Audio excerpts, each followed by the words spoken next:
Salut les devs! On va bientôt pouvoir commencer à développer sur Ruby et Ruby on Rails, mais avant ça, nous avons besoin d'installer tout le nécessaire. C'est ce que nous allons faire maintenant. Faites chauffer le gestionnaire de paquets, on est parti!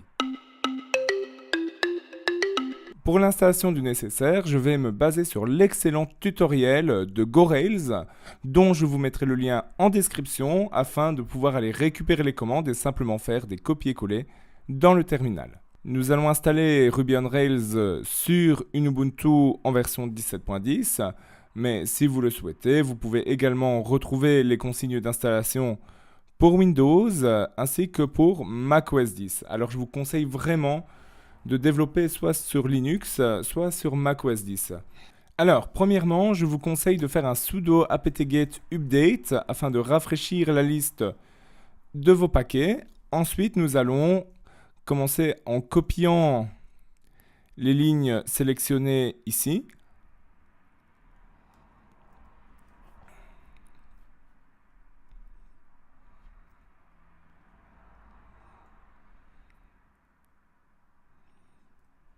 Cela a pour effet d'installer tout un tas de logiciels indispensables au développement.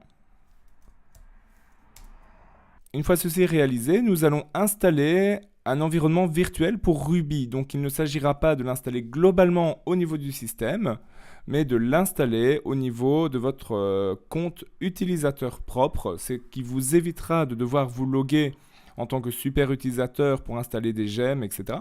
Mais aussi de pouvoir faire coexister plusieurs versions de Ruby dans la même machine, sur la même installation. Je prends tout le code que je colle.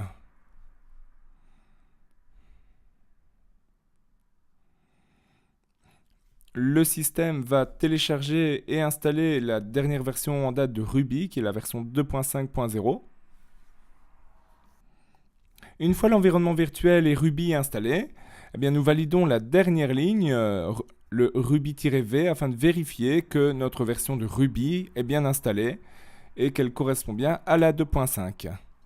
Voilà, la version 2.5 est bien installée, c'est bien avec elle que je vais travailler. À partir d'ici, Ruby est installé et je vais pouvoir commencer à utiliser des commandes spécifiques à Ruby. Et la première étant gem install bundler. Ce gem install bundler va en fait installer un gestionnaire de gemmes très utile pour Rails. Sans entrer dans les détails, les gemmes sont des bibliothèques supplémentaires que vous pouvez intégrer à vos projets. Vous avez par exemple des gemmes pour gérer l'identification des utilisateurs, vous avez des gemmes pour la gestion de bases de données, etc., etc. Ruby on Rails est en lui-même une gemme. Donc je vais faire un gem install bundler.